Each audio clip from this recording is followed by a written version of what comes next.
Hello, I'm Kathy Newby, Public Information Officer for Okaloosa County, and our guest on the Okaloosa Today show is Mr. Ernie Padgett. Welcome, Ernie. Thank you.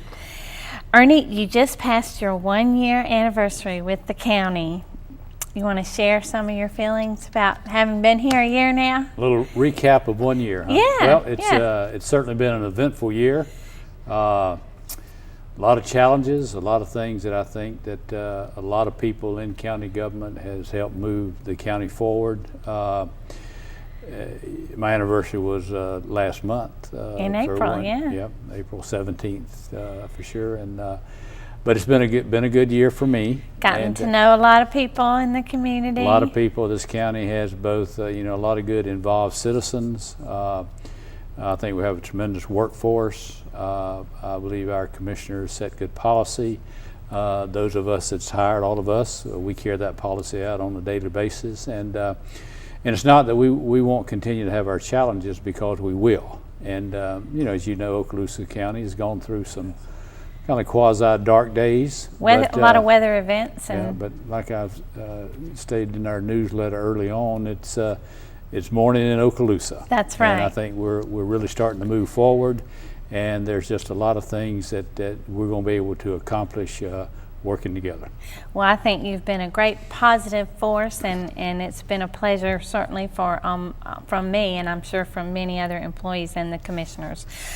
Speaking of weather events, and we're going to talk about the budget, we're going to talk about some of the weather events, some of our challenges in the upcoming year, but it's been a weird weather year, and we just went through yet another storm. A lot of flooding. That's going to be costly, and of course we hope to get some help from FEMA, but I think we have some photos to share with everybody, and that's certainly going to impact our upcoming budget year. Anybody with FEMA damage can fill out a report online at our website, and I think I have some pictures to show of the damage. But right. But all in all, employees worked hard, and will continue to work hard to put this county back together.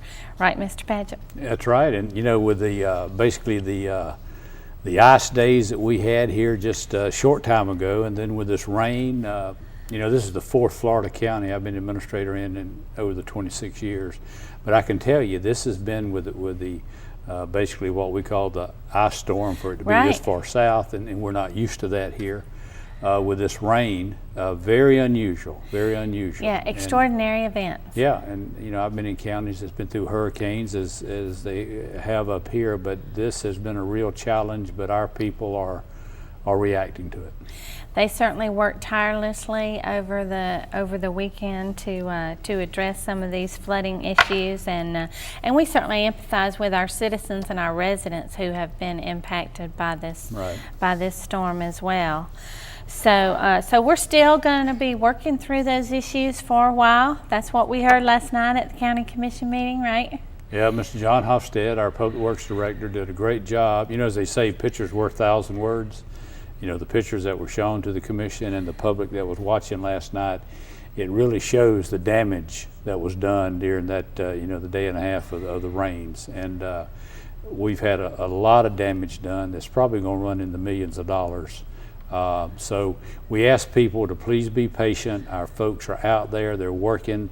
I think FEMA came to town. They started in Escambia County, but they came yesterday, the day before, and helping assess the damage. So there's things that will qualify for an offset of the cost by FEMA funding, but even after that, there's still going to be a price tag that we have to pay on the local level. But we're going to get things right, and we have to hit the worst places first, where the most people are inconvenienced, and then we go from there. But our folks are working on it. Right, and it'll probably delay some of our other projects. But again, we'll keep doing the best we can, and that's with and sewer facilities, public works, and public safety, all working those issues every day. So and we're lucky. I mean, those tornadoes in Arkansas this year, and where people have died. I mean, I'm so glad that we didn't have any fatalities or anything like that. And one of our employees I talked to today is going to be out of his house 2-3 months. Mm-hmm. So I guess we look around at these times and think about, what could have happened that didn't happen, and be thankful for that. So let's move into our budget. I know you and the department directors have been kind of working on that, and the property appraiser, and it's an election year, and you want to talk about that, and the economy. It's a dynamic process. As you know, last year, our challenge in local government, whether it's county or city government, the challenge is that there are things that the state, our state legislature, they create some of these things, but they don't pay for them. They pass them off to local governments. These are what we call, on the local level, unfunded mandates. To give you an example, and that's why we had to tweak up the millage rate just a little bit last year. Compliments of Tallahassee, we were given a bill for Florida retirement system as an assessment last year, above and beyond the contributions that we make for employees, about $1.8 million. So we had to adjust the millage just a little bit to make up that 1.8. That's a big number. That was not something that the Okaloosa County Commission did or would have done. It was what the state said, okay, all you counties, you gotta kick in an extra amount of this amount of money. This year, that amount's gonna be there, plus probably another $200,000 or $300,000. So every year, we have challenges. Some of them are our own doings. It's just, hard decisions have to be made locally. Some of them are beyond our control, but we have to react to them because by law, we have to do these things. So this year will not be atypical at all. We're going to look at, our job is that the policymakers, they establish the level of services that we render to county residents. But then our job as staff people is to make sure that those services are delivered at the lowest possible cost. So we'll certainly continue to do that. But this year is going to be a challenge, even probably a bigger challenge than last year was, because we're responsible for the county departments and the services they render. We have to interface with the other elected officials, such as the property appraiser, clerk, tax collector, to make sure. Now, some of them are fee officers, but like the sheriff, he has to submit his budget to us. And then we work with the sheriff over a couple, 3 months to see what would be the appropriate funding level for the sheriff. And so we have to make sure that we have enough money there. For public safety, essential services, and those quality of life issues. They are quality of life issues, because people, even though we all complain about somewhat, government costs a lot of money. Well, I think we all want to live in a county that on the public service area, whether there's a need for law enforcement or there's a need for an ambulance, do we want to make sure there's 2 qualified paramedics that's going to be in that ambulance when they respond to a call of a resident? Well, these things, to render these services 24 hours a day, 365 days a year, there's a price tag to that. That's right. We just experienced it with this storm. Yeah. Exactly. And I don't believe, my experience in government is people don't mind paying their share of taxes as long as they're reasonable, and as long as they're not paying the taxes for all their neighbors also, that right. It's spread around equally. So most people are reasonable, and they realize that, but we have to make sure we do a better job in explaining to our citizens why we're doing what we're doing, because sometime in government, those of us in government, we run out ahead of the people. We don't slow down enough to really explain, okay, folks, here's what we're doing, and here's why we're doing it. So that's something we always need to work on. Extremely important. And we also share Medicaid and Medicare costs with the state in that budget. Isn't that correct? That's correct. And so under that's Medicaid, the feds pay part, the state pays part, and the county in which they're a legal resident pays part. So that's always been a kind of a 3-way split, and we'll continue to have to participate in that. Okay, and the Department of Juvenile Justice. My favorite subject, somewhat. Let's talk about that. That has turned out to be very costly, to the tune of $3 million for Okaloosa County. What has happened in simple terms is the Department of Juvenile Justice, for years they pay part of the incarceration of the juvenile. The county in which the juvenile is incarcerated pays part. what has happened going back 5 or 6 years, the Department of Juvenile Justice, because they felt like they were underfunded by the state legislature, they have been overcharging Florida counties at least the last 5 years. In Okaloosa County, they charged us over $3 million over a 5-year period, more than we should have been paying. We're simply asking them, look, you've overcharged us, you knew what you were doing. Okaloosa carried them to court, we won, and the judge says, yes, they had exceeded their statutory authority. We're simply asking that, look, you got to make us whole. You took $3 million out of this county as a state agency that you should not. Now, we went over while the legislature was still in session to try to see if we could lobby for some relief there. The legislature elected to do nothing on this. And so there's nothing that came out of the legislature this year that will pay Okaloosa County back. But we're not the Lone Ranger on this. There's about 30 other counties in the state that the Department of Juvenile Justice overcharged. So, you know, it could very well end up legal again.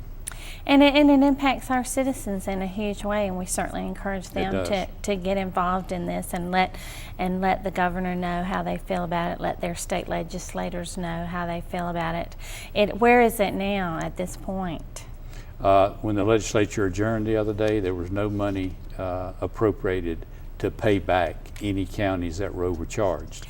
We're hoping, though, that the governor can we're still trying do to, something. Yeah, we have provided the governor's office and his budget officer with all the information that they have asked for. So hopefully Governor Scott will step forward and do something that will give these counties some relief. And we're not asking, Kathy, for them to write us out a check in Okaloosa for $3 million.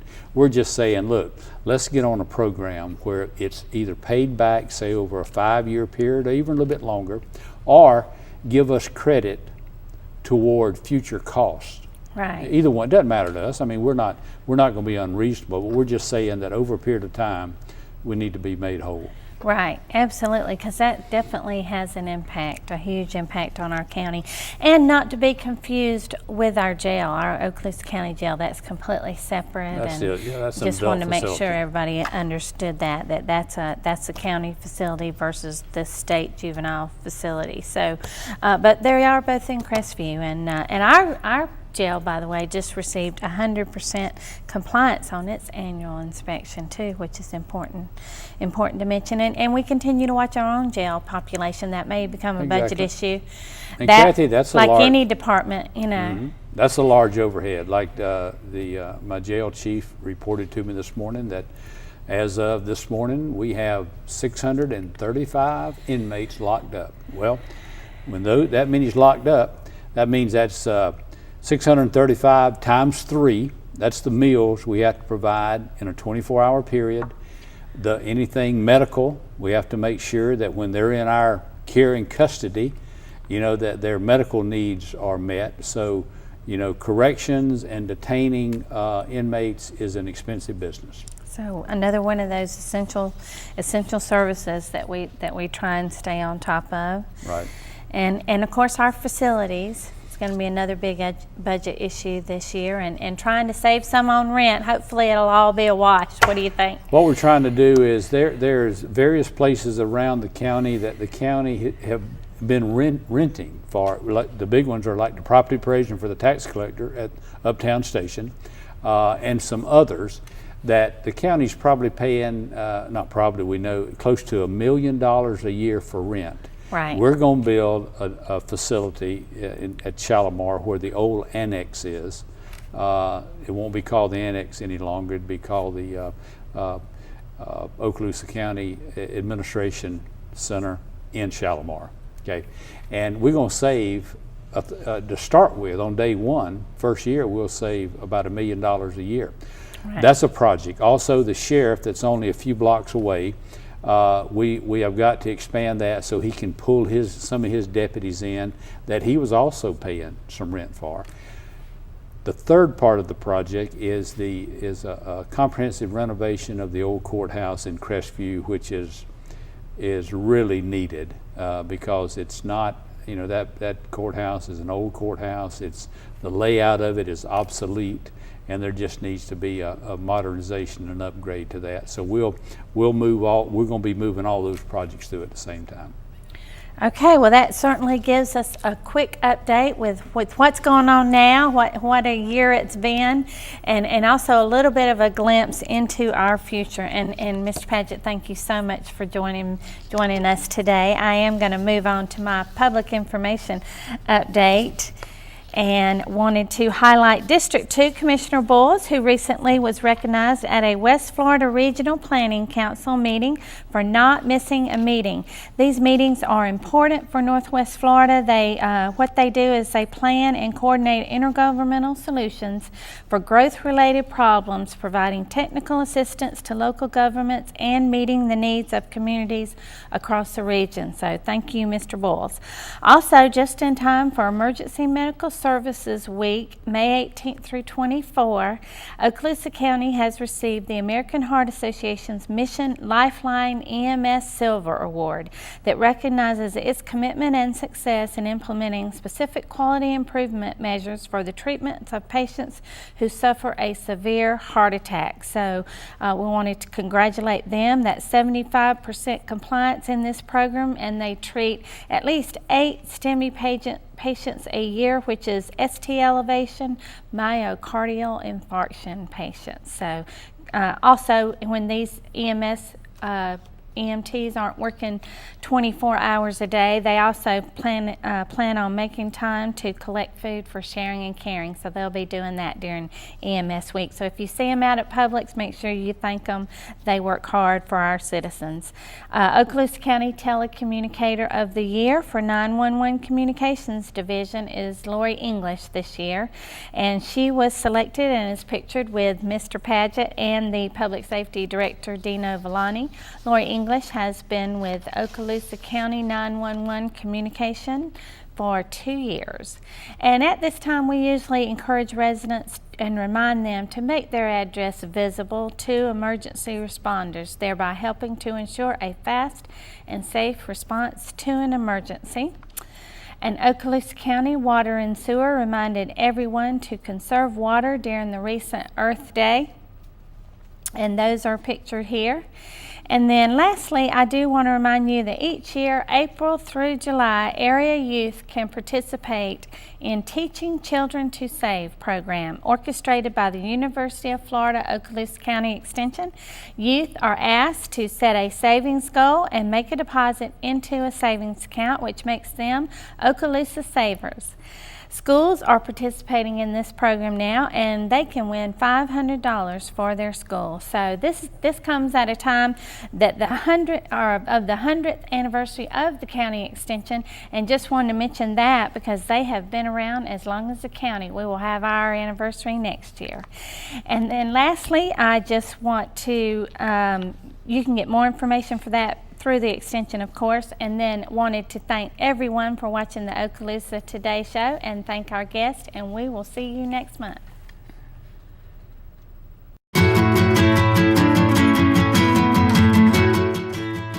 Thanks for watching Okaloosa Today. Join us again next month to learn about local news and information for Okaloosa County, Popolda Beach, and Destin.